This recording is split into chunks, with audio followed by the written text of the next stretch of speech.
What's going on, everybody, and welcome back to the channel. My name is Nathan, and on this planet we send it. And what we're going to be getting in today, well, it's been a minute since we've done a garden vlog, and to be honest, we've been getting quite a bit of Overcast. We've had about like 2 months of just May. We had Graypril, and then we had May Gray, and barely here we are in the middle of June, almost Father's Day tomorrow, and we're finally getting our second day of sun since we've been in springtime. So the plan for this video is I just kind of want to walk you around and show you where things are at with the garden before we get into like heavy ripen season, and then just that way we can kind of vlog and see where things are at. All right, I got a plan in place. Let's go ahead and send it. So I've kind of made somewhat of a new section here. All right, so we have the blueberry bushes here, and they're actually coming out and doing pretty good. As a matter of fact, we got 2 blueberries right there coming in. I'm probably going to be sampling those here maybe today, maybe tomorrow. Move some of the strawberries over here, and I'll explain why here in a second. But got some more strawberries since we had a lot die, and went ahead and plant those, so we got those going. Planted some basil down here, so that's doing pretty good. And then got one of our got one of our tomato bushes coming in here, so you can see we're even starting to get some of the tomatoes in here now. Let's go ahead and check in on the worm bin. I've actually dumped this a little bit. You can see the worm castings on the edge looking just really nice and healthy. They are going nice and strong. I'm trying to get rid of some paper that I have shredded, and that'll be going back to cardboard. So the reason why I have the strawberries here, and you can see I still do have those strawberries back there, is because of the shade that object up there is giving. So what is that object up there, and why haven't I moved it? Well, let me show you. So that is now where my beehive resides, and the bees are going pretty strong. I've already put the honey super up on top, and they're starting to fill up the honey super. As a matter of fact, I'm expecting some new frames in, and when I get some new frames in, I'm going to go ahead and do another hive inspection and see how they're doing. But last time I checked, I wasn't seeing any honey out to the, basically it wasn't time to harvest yet. And to be honest, like I said, it's been pretty gloomy and a little bit cold, so the bees haven't been that active, but they are definitely out and about today. As we normally do, the in-ground garden, we're just letting it go to seed and self-pollinate for the next year. It's getting a little unruly over there, but the hops plant is definitely going off, and the thorn bush is why I'm not going back there, but that's doing pretty good. And the papaya tree here, that has died on its own, so I never ended up pulling it out, as you can see, but I do need to. It does appear to be sort of dying off, but maybe it's trying to make its way back with the leaves. All right, let's see how the remainder of the vertical garden is doing. We got the kale that's coming up. I planted that this season. The mint. It's, again, cancerous for your garden. It just goes crazy. I'm going to go ahead and pull that. Got other things that seems like it's getting ready to be pulled, and I'm just kind of checking in on some of these tomato plants to see how they're coming up. Looks like they're not doing as good as the one in the pot quite yet, but now that we're going to start getting warmer temperatures, they should start to, start blooming real fast. As a matter of fact, that one over there is definitely starting to bloom pretty fast, so I expect to see some of these others will do the same also and follow suit. Now I need to go ahead and go to wide for the first time on the plum / dual grafted tree, because the plums are going crazy. This thing just went into beast mode this year. I'm going to go ahead and show you a couple of shots here on just how much fruit is coming in on some of these branches, but as you can see, that's definitely being weighted over on a lot of areas. And as a matter of fact, up by my weather station, I'm gonna have to probably cut back that branch because it's been interfering with as obviously with the wind gets about, it's been interfering with this. So I'm gonna go ahead and have to play with that and maybe do a little bit of early pruning. And now the prune tree, plus let's take a little bit look back there. The peaches are coming in back there on the dual grafted tree, but it's almost becoming known as just the plum tree now. But it's blocking my 2 semi-dwarfs pretty good now, so I'm gonna have to be, check in on that. But the good thing is at least this particular semi-dwarf is doing really well, and this one seems like it's still, in there surviving and everything. Obviously not doing as good as to its partner, but we're gonna see, hopefully it pulls out and starts growing really well. I did have to turn up the watering, and to be honest, you can kind of see how it's looking kind of dry there. It's getting about time I lay another round of mulch down, and so we'll be getting to that probably here in the next couple of months or so. And the peach tree is coming in pretty good.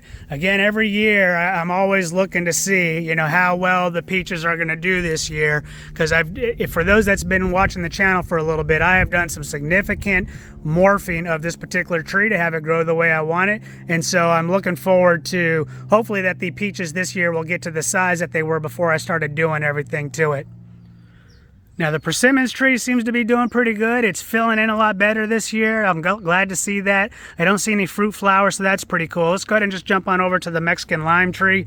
Although it's kind of being shaded a little bit from this angle, it is filling in pretty nicely. The leaves are looking nice and dark, and I would be expecting to see flowers coming up here maybe in the next month or two, and then we'll see how the limes are. I think I may have put it into shock a little bit with that last large cut, but we'll see how it does. I'm definitely seeing some bunching up that I'm gonna have to take care of, but that'll be some easy pruning that we can do at any time of the year.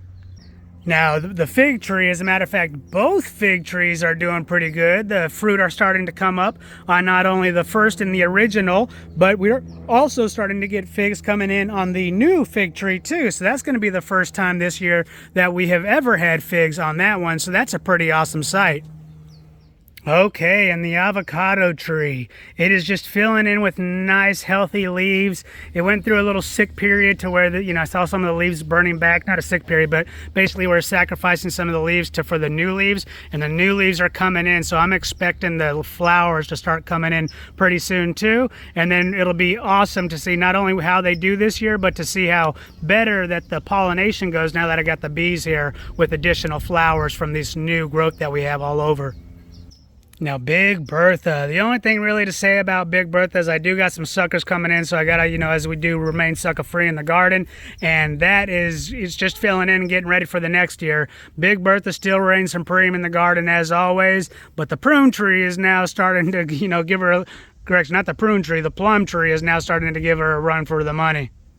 And we're gonna go ahead and make this a new addition, but my mother-in-law has had this little guy back here sprouting up and actually surviving on the hill, which is not an easy task. So I don't know, there might be some peaches coming out this year. At a minimum, it's pretty awesome that we were able to get that tree growing on such a difficult hill to grow trees on, I should say. And now it might not be easy to see there because they're in the shade, but I got 4 new chickens in there that should start producing in September. We got them back in March, and I just got done getting them to the point to where they're big enough to join the rest of the pack. So it's getting about time for me to get in there and clean everything out and swap everything out. I'll be doing that after a trip that I got up, but right now I got about 8 birds, I believe, or maybe even 9. Now the pomegranate tree, I just see flowers everywhere, and the pomegranate tree unfortunately isn't able to hold its own ground with its own weight, and so I'm going to be very concerned on how these branches are doing. Tried to prune them back pretty good, but we'll see how they're able to hold up to their own weight with the size and weight of these pomegranates. And the baby avocado tree, it's growing some nice big leaves. It's looking pretty healthy, so got no complaints. Right now it's probably a little extra shaded. I'm still debating about cutting back the elderberry tree. It's probably going to happen, just hasn't yet, so we'll see. But definitely the avocado tree takes priority over the elderberry tree. Now we'll just give you a quick glance here. Still got the ashwagandha doing really good on the bottom, and then as we go up, this elderberry tree is just getting insane. Look at how high you can see those, it appears to be like yellow flowers. Well, those are the elderberries way up there. How am I seriously going to get that without cutting our branch down? So I think these elderberries are just turning out to be a little bit more of a hassle than any benefit. So more than likely they're going to be put on the chopping block this year. Well, let's at least come on over and see if we got any eggs that I need to come back out for. Yeah, we got some eggs there, so we'll go be pulling those. So definitely some sad news, just kind of reality with the gardening is unfortunately, my hypothesis, as you can see, the papaya tree is dead. Basically, it died and then fell over. I didn't push it over, it just literally fell over just like that. I've been leaving it there until I do my next garden vlog, so it'll be time to move that out here soon. But as you can see, kind of where I dumped the chickens' manure at, I think I just dumped it a little too close, and the manure was a little too hot, and it just literally burnt the roots away, and it just died back and fell over, unfortunately. All right, now let's check in with the navel orange tree. The navel orange tree is looking nice and healthy, dark green. Flowers are not coming in quite yet. Actually, looks like they may have come in a little bit ago because I'm seeing a orange coming out. So I don't know if that's going to hold or not. We'll see. Probably not. I'm seeing a lot of new growth coming in all over, but we'll have to see. Now the little engine that could, it's doing something that I have not really seen before. So I don't know if it's just going in for a very major burst of growth and it's just going to be sprouting out in every which direction. I don't know, to be honest with you, but we're going to be checking it out. I did end up putting like some extra mulch down between this one and the navel orange tree next to it because it seemed like it was getting a little dry. That's also why I stepped up the watering. But at a minimum, for the little engine that could, I need to cut back this thorn bush. My wife put it there. I'm not very happy with this bush, but I need to get that back so this thing can get the sun it needs, because it needs full sun and I want this thing to thrive. And the roses are definitely coming in looking nice and beautiful this year and very fragrant also. I'll even say it's getting a little crazy up there. I'm probably gonna have to prune them back. All right, so the grapevine is just going crazy. As a matter of fact, let me go to wide so I can kind of hopefully capture this all. But this is the side that's the oldest side and doing very well, as you can see. But let's go ahead and come down here to the younger side.